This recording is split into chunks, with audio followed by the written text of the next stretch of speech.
Hi, Jim Romer from Weather Wealth. Please check out my website, the only all commodity weather newsletter in the world for farmers and commodity traders, ETF investors.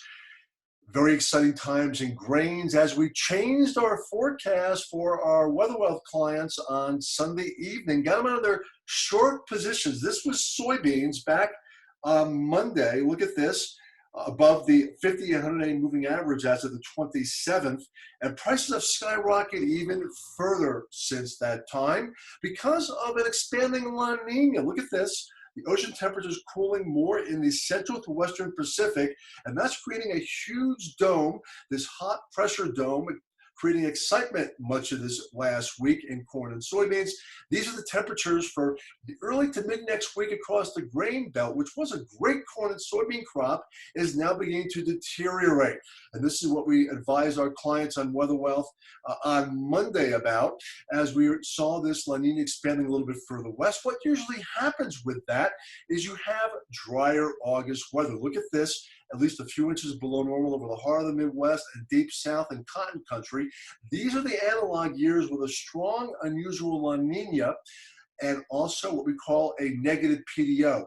Warm ocean temperatures actually near Asia there on the top of your screen, and also a La Nina event. This is now the third consecutive year of La Nina. Will have big implications for farmers. Do you hedge your crops now? Will there be a drought in South America this winter, their summer?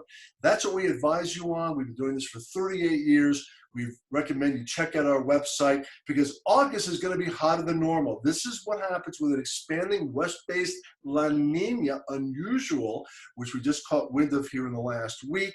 The red you see is hotter than normal in the upper Midwest there over the Great Lakes and the western Corn Belt and Plains. That's what typically happens. And of course, we are seeing now, to the left now is the dryness, the dark red, the drought expanding into western through northwest Iowa versus a few weeks ago, not quite as bad. Look, for example, Nebraska to the left now. That's the latest crop moisture and soil moisture conditions, the red in northeast Nebraska, expanding drought. Let's look at Illinois. Not that bad, really, to the right. A couple of weeks ago, one reason why corn and beans prices collapsed in relatively good growing conditions. A little bit of dryness developing in central Illinois there, over to the east of Decatur and east of Champaign in the orange. That's going to get worse, though, as time goes on.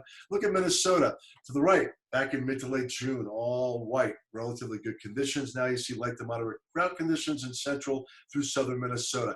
All this is what the grain market's going to be watching here in the days and weeks ahead.